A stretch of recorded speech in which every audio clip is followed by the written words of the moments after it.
ভাই রে ভাই, ইরান এটা কি বানিয়েছে! স্পিড বোর্ডের মধ্যে মিসাইল বসিয়ে এটা মিসাইল বাই বোর্ড তৈরি করে ফেলছে ইরান।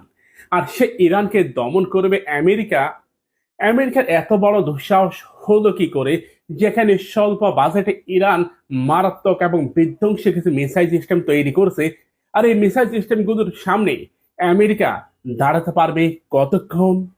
বিশেষজ্ঞরা এটা মনে করতেছে ইরান এমন কিছু সমরাস্ত্র তৈরি করছে যা পৃথিবীর ইতিহাসে আজ পর্যন্ত কেউ তৈরি করতে পারেনি কিংবা কেউ তৈরি করেনি। আমেরিকা এটা বলতেছে ইরানকে তারা মাত্র 7 দিনের মধ্যে দখল করে নেবে।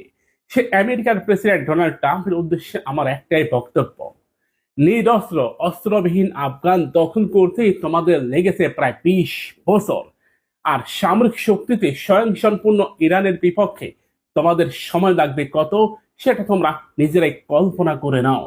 তোমাদের কল্পনা রাজ্যে হারিয়ে যাওয়া যে মিসাইলকে তোমরা ট্রাম্প গার্ড মনে করছো, তোমাদের সেই মিসাইলের যে প্রোটোটাইপ এটা ইরানের হাতে ইতিমধ্যে চলে এসেছে। সামরিক শক্তিতে ইরান এক অনন্য উচ্চতার অবস্থান করতেছে, মাটির অনেক গভীরে। ইরান এমন কিছু মিসাইল তৈরি করেছে যা সম্পর্কে তোমাদের কোনো তথ্যই নেই। এর মধ্যে খোরামশার 5 অন্যতম।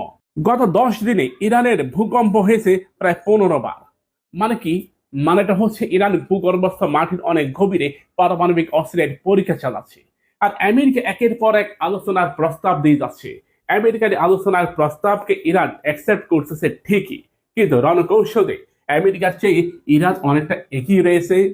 ইতিমধ্যে ইরান সাগরের আশেপাশে আমেরিকাকে জবাব দেওয়ার জন্য চায়না ও রাশিয়া তারা তাদের যুদ্ধ জাহাজকে পাঠিয়েছে। কিন্তু বেঈমান মুসলিম রাষ্ট্র ইরানকে একা ছেড়ে দিলেও বিধর্মী অমুসলিম রাষ্ট্রগুলোর মধ্যে চায়না এবং রাশিয়া, এই দুটি রাষ্ট্র ইরানকে একা ছেড়ে দেয়নি। তারা ইরানে একের পর এক কার্গো বিমান পাঠিয়েছে। সেখান থেকে ইরানকে সব ধরনের সামরিক সহায়তা করা হবে। এর মধ্যে চায়না পাঠিয়েছে 16টি কার্গো বিমান। আর এগুলোর মধ্যে কি আছে সেটা মোটামুটি সবাই অবগত। প্রিয় ভাইয়েরা, মুসলিম রাষ্ট্রগুলো আজকে নয়, বহু আগ থেকেই তারা বেইমানি করে আসছে। বেইমানির মাত্রাটা আমরা দেখতে পাই 2001 সালে আফগানকে কেন্দ্র করে। 2001 সালে আফগানে তালেবান উপর আক্রমণকে কেন্দ্র করে কিছু মুসলিম রাষ্ট্র সে সময় বেইমানি করেছিল।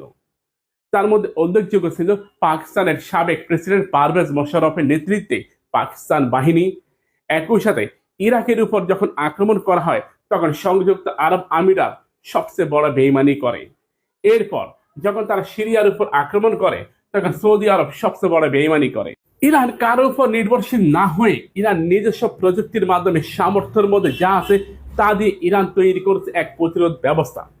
ইরান এটা জানে আমেরিকা কখনই স্থল অভিযান